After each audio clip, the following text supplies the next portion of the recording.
हितोपदेश की कहानियाँ। आज की कहानी का नाम है बुद्ध का आशीर्वाद। गौतम बुद्ध के पास उनका प्रिय शिष्य पूर्ण पहुंचा। बुद्ध ध्यान अवस्था में बैठे थे।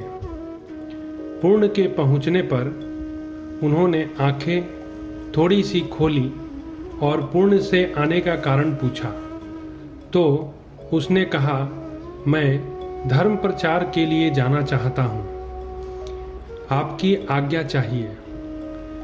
बुद्ध मुस्कुराए और कहा, पूर्ण, धर्म की राह बहुत मुश्किल है। तुम लोगों को अच्छी बातें बताने जाओगे और लोग तुम पर नाराज होंगे। हो सकता है कि अब शब्द भी कहें।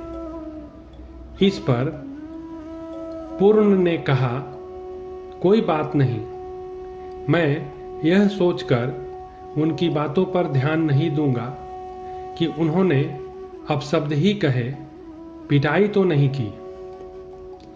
बुद्ध बोले, हो सकता है कि कुछ लोग हाथ उठा दें।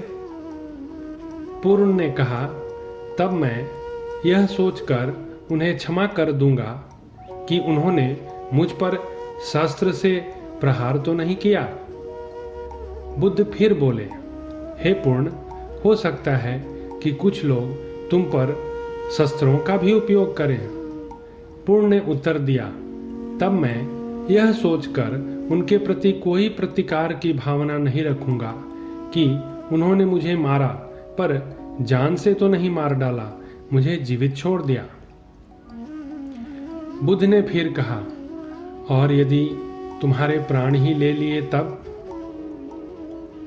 पूर्ण ने तत्क्षण सिर झुकाकर कहा, तब मैं उनका आभारी रहूंगा कि उन्होंने धर्म के मार्ग पर मेरे प्राणों का उत्सर्ग करने में मेरी सहायता की।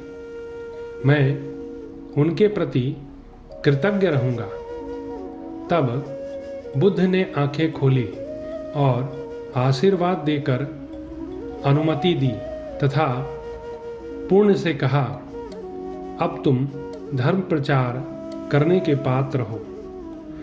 जो किसी में भी दोष न देखे वही सच्चा है। दोस्तों, अच्छाई के मार्ग पर चलना बहुत मुश्किल काम है। जो इस राह पर चलता है उसके मार्ग में अनेक बाधाएं आती हैं, लेकिन जो व्यक्ति किसी में भी दोष न देखे वही बाधाओं को सहजता से पार कर अपने लक्ष्य को पूरा कर पाता है।